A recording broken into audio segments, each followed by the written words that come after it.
बिस्मिल्लाहिर्रहमानिर्रहीम। नाज़रीन अस्सलाम वालेकुम। मैं हूं आपको मेज़बान साबिर शाकिर। वफाकी दारुल हुकूमत इस्लामाबाद से कुछ ताज़ा तरीन इत्तलाआत और अहम खबरें आपसे शेयर करते हैं। 3-4 खबरें हैं, इंपॉर्टेंट डेवलपमेंट्स हैं, उससे भी आगाह करूंगा। लेकिन सबसे पहली खबर जो है वो इमरान खान पाकिस्तान तहरीक इंसाफ भूत की तरह, किसी जिन की तरह आसाब पर सवार है, हुकूमत के और निगरानों के भी।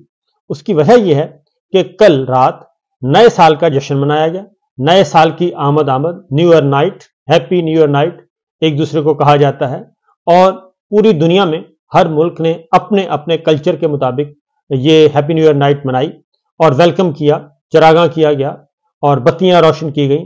मुख्तलिफ किस्म के लोग सड़कों पर आते हैं और हल्ला गुल्ला करते हैं और हर तरीके से, मुहज़्ज़ब तरीके से भी, गैर मुहज़्ज़ब तरीके से भी, लेकिन पाकिस्तान में इंतहाई मुहज़्ज़ब तरीके से ये मनाई जाती है हैप्पी न्यू ईयर नाइट। लोग, नौजवान निकलते हैं, सड़कों पे आते हैं, जरा थोड़ा सा हल्ला गुल्ला करते हैं, खुश होते हैं। लेकिन इस साल दुनिया में सिर्फ एक मुल्क था जहां पे नया साल मनाने पर पाबंदी आयद कर दी गई थी। हैप्पी न्यू ईयर नाइट नहीं मनानी थी, लोगों को सड़कों पर आने से मना कर दिया गया था और उनको नहीं आने दिया गया। पॉलिस थी हर जगह पे। इसकी वजह क्या थी? इसकी वजह क्या कोई अमन व अमान का मसला था? बिल्कुल नहीं। इसकी वजह कोई इस्लामी शायर पर पाबंदी? नहीं। क्या ये गैर कानूनी काम था? बिल्कुल नहीं। तो माजी में भी मनाई जाती रही। लेकिन क्या वजह थी? वजह सिर्फ एक ही थी और वो था बुग़्ज़ इमरान खान पाकिस्तान तहरीक इंसाफ के लोग निकलेंगे, जोशीले लोग हैं और एक ही बात करेंगे वो, और उनको मौका मिलेगा कि वो एक आम लिबास में निकलेंगे, सादा कपड़ों में निकलेंगे, पहचाने नहीं जाएंगे और वो जैसे ही जमा होंगे वो इमरान खान के हक में नारे लगाएंगे। पाकिस्तान तहरीक इंसाफ के कैदी 804, कैदी 943 उनके हक में नारे लगाएंगे और इसलिए पाबंदी आयद कर दी गई, दफा 144 नाफिज कर दी गई। लेकिन इसके बावजूद बात वही है कि पानी जो है, सैलाब जब आता है तो फिर अपना रास्ता उसको रोक नहीं सकता पानी को, और पानी ने अपना रास्ता खुद ही चूज कर लेना होता है और उसके रास्ता मिल जाता है और रास्ते से वो गुजरता है।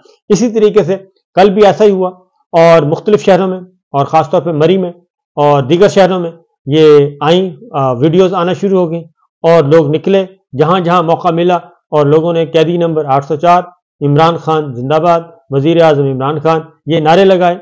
और जो एक घुटन है, जबर है, पिछला साल 2023 मुसलसल जो जुल्म और बर्बरियत और जुल्म और सितम रहा, हमारी माओ बहनों बेटियों की चादरें नोची गई और उनको बेतौकीर किया गया, माओ को बेतौकीर किया गया और घरों के दरवाजे तोड़े गए और घरों की चादर चार दीवारी को के तहफ़्फ़ुज़ को पामाल किया गया। ये सब कुछ हमने देखा और पाकिस्तान के अवाम ने उसे बर्दाश्त किया और पाकिस्तान के अवाम इंतजार कर रहे हैं 8 फरवरी 2024 का, कि वो 8 फरवरी आए, इलेक्शन डे आए, पोलिंग डे आए और हम अपना वोट कास्ट करें। उस दिन का इंतजार कर रहे हैं। लेकिन उस दिन को भी रोकने के लिए अब तगोदो की जा रही है और मुख्तलिफ किस्म के हिले बहाने तलाश किए जा रहे हैं और इस वक्त तमाम के तमाम सर जोड़कर बैठे हैं कि किस तरीके से पाकिस्तान तहरीक इंसाफ और इमरान खान की मकबूलियत से जान छुड़वाई जाए और किस तरीके से इलेक्शन से राह फरार इख्तियार किया जाए। दोस्त, कुछ पहले एक दो खबरें ले लें और उसके बाद फिर बड़ी खबर की तरफ हम आपको लिए चलेंगे।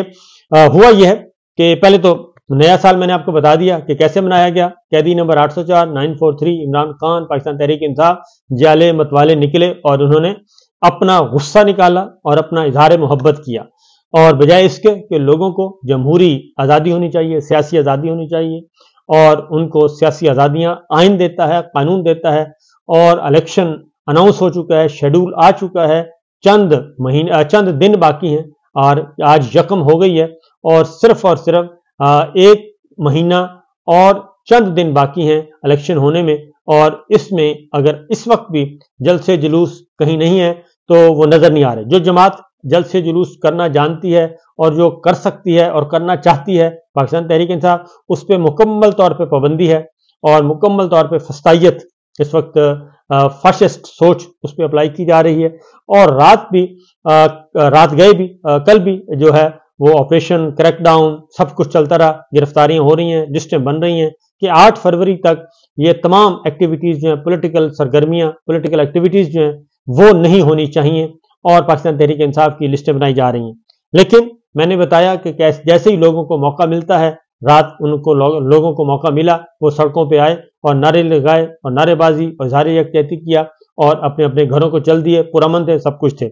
और जो जमातें इलेक्शन जिनको करना चाहिए, बाकी से कोई भी जमात इस वक्त नहीं कर रही एक्टिविटी, कोई पॉलिटिकल एक्टिविटी नहीं कर रही, सब अपने अपने जगहों पे बैठे हैं और इंतजार कर रहे हैं कि हो सकता है इलेक्शन डिले हो जाए और जान छूट जाए।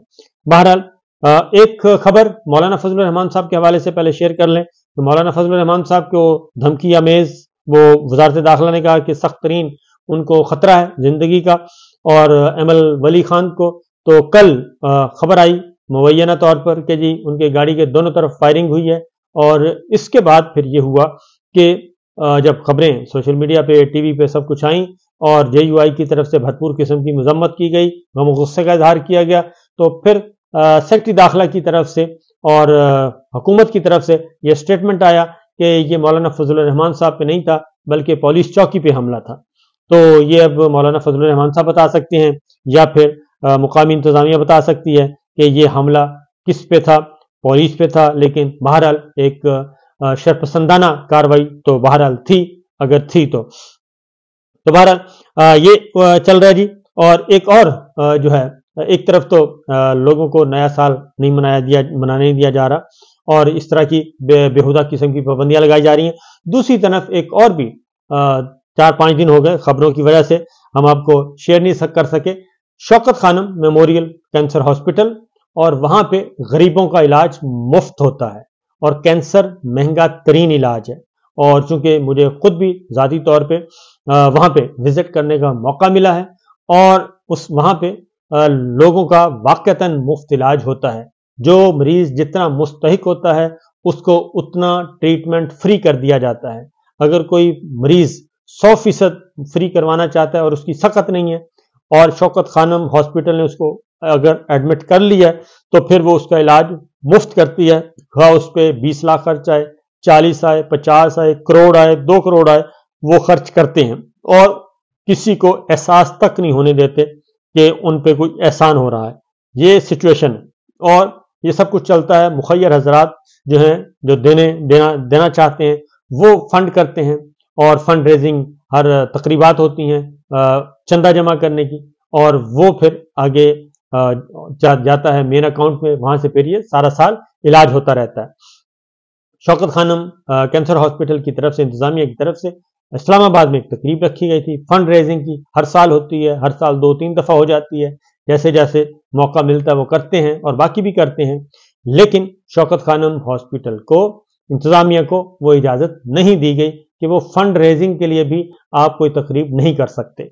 यानी ये है निगरान हुकूमत का हाल कि निगरान हुकूमत में भी इतना तासुब है कि वो बुनियादी तौर पर उन्होंने क्या किया है, बुनियादी तौर पर उन्होंने बेसहारा मरीजों का एक कत्ल किया है, बेसहारा मरीजों का कत्ल किया है।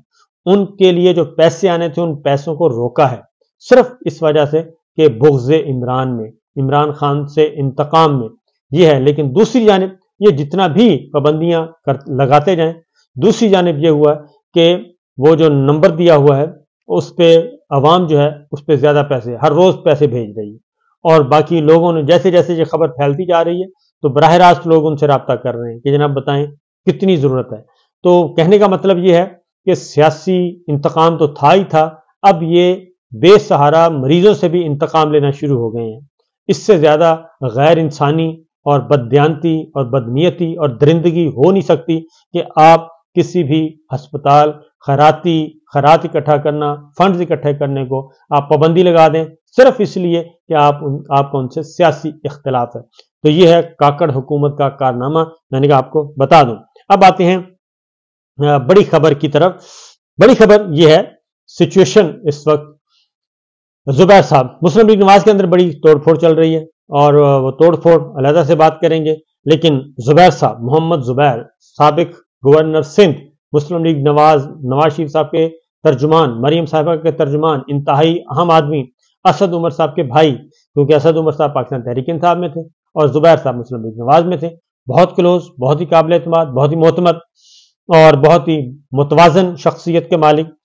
तो उन्होंने एक जनाब बाजवा साहब से, जो एक ان کے ڈرائنگ روم میں آنا جانا ہوا، اور جب بات پتہ چلی، عمران خان صاحب اس وقت وزیر اعظم تھے، انٹیلیجنس بیورو نے ان کو بتا دیا. انہوں نے بتایا کہ اس طریقے سے زبیر صاحب جو ہیں وہ ملاقاتیں کر رہے ہیں آرمی چیف سے، جنرل باجوہ صاحب سے، اور ان کی کوئی آپس میں معاملات طے ہو رہے ہیں. انٹیلیجنس بیورو نے پرائم منسٹر عمران خان کو بتایا، اور یہ بات جب باجوہ صاحب کو معلوم ہوئی تو انہوں نے فوری طور پہ DGISPR کو کہا کہ فوری جائیں اور اس کی تردید کریں، اور یہ بات اس سے پہلے کہ ادھر سے کوئی آئے آپ یہ بات کر دیں. تو DGISPR تھے میجر جنرل بابر افتخار صاحب، اور انہوں نے ارشد شریف صاحب سے رابطہ کیا، اور ارشد شریف شہید سے، اور پروگرام میں ان کے پھر آیا، ہنگامی طور پہ آیا. انہوں نے پھر بیپر ریکارڈ کروایا اور بیپر ہوا، اور اس میں انہوں نے کہا کہ جناب زبیر صاحب آئے تھے اور فیور کے لیے آئے تھے، اور جنرل باجوہ صاحب نے کہا کہ کوئی فیور نہیں ملے گی، آپ کے جو سیاسی معاملات ہیں وہ پارلیمان میں حل کیے جائیں گے، اور اس کے بعد جو قانونی معاملات ہیں وہ آپ عدالت میں حل کروائیں.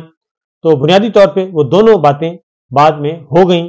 سیاسی معاملات پارلیمان میں حل کروائے گئے، جناب باجوہ صاحب نے کروائے تحریک عدم اعتماد کی صورت میں، اور باقی قانونی معاملات جو ہیں وہ ہم نے دیکھ لیا کہ کس طریقے سے عدالت سے وہ سارے کے سارے کیس مقدمے ختم ہو گئے، اور وہ مقدمے ختم ہوئے. نیب کے پروسیکیوٹر دوڑ گئے، نیب نے بھی انکار کر دیا، FIA نے بھی انکار کر دیا، سب نے انکار کر دیا، اور اس طریقے سے وہ عدالتوں میں معاملات حل ہو گئے.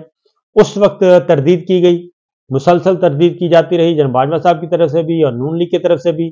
زبیر صاحب نے بھی خاموش رہے، لیکن اب زبیر صاحب نے خاموشی توڑ دی اور بتایا کہ وہ نمائندے کے طور پہ وہ گئے تھے، اور نواز شریف صاحب کے نمائندے کے طور پہ گئے تھے، مریم صاحبہ کے نمائندے کے طور پہ گئے تھے، اور انہوں نے یہ بات چیت شروع کی تھی. اور بات چیت شروع کر کے انہوں نے کہا یہ میں اپنے ذاتی مفائدے کے لیے نہیں جا رہا تھا، یہ تو انہی کا فائدہ تھا.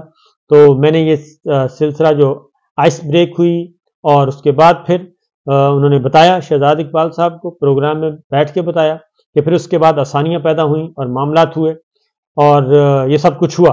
انہوں نے اس ڈیل کی تصدیق کر دی جو کہ army chief general Qamar Javed Bajwa صاحب کے ڈرائنگ روم میں بیٹھ کے ہوئی، اور وہی 2 ملاقاتیں، اور انہوں نے تاریخیں بھی بتا دیں، وہی تاریخیں جو DGISPR نے بتائی تھیں. 4 گھنٹے کی ملاقات، 3 گھنٹے کی ملاقات، 7 گھنٹے، انہوں نے کہا یہ ساری باتیں ہوئیں، اور 7 گھنٹوں میں اس ملک کے ساتھ کھلواڑ کیا گیا. کیونکہ زبیر صاحب آج کل آپ کو معلوم ہے یہ ایک ان کا وتیرہ ہے شریف فیملی کا کہ وہ ٹیشو پیپر کی طرح استعمال کرتے ہیں. وہ دیکھتے ہیں کہ یہ بندہ کام کا ہے، ٹھیک ہے، یہ بندہ کام پورا ہو گیا، ایک سائڈ پہ بٹھا دیتے ہیں کہ آپ کیو میں لگ جائیں، آپ کو اگلی باری چیک کریں گے. تو اسی طریقے سے زبیر صاحب نہ ہی الیکشن لڑ رہے ہیں، نہ ہی وہ کسی کمیٹی میں ہیں، نہ ہی وہ منشور کمیٹی میں ہیں، نہ ہی وہ پارلیمانی بورڈ میں ہیں. ان کو کنارے کے ساتھ بٹھا دیا گیا ہے. اور جب ان سے پوچھا گیا زبیر صاحب سے کہ تمہارا یعنی کہ آپ کا کیا ہے اسٹیٹس مسلم لیگ نواز میں، تو انہوں نے کہا جو شاہد خاقان عباسی صاحب کا ہے وہی میرا ہے. یعنی اب آپ شاہد خاقان عباسی صاحب کا اسٹیٹس دیکھ لیں کہ مسلم لیگ نواز میں کیا ہے، تو اسی طریقے سے زبیر صاحب نے مثال دی.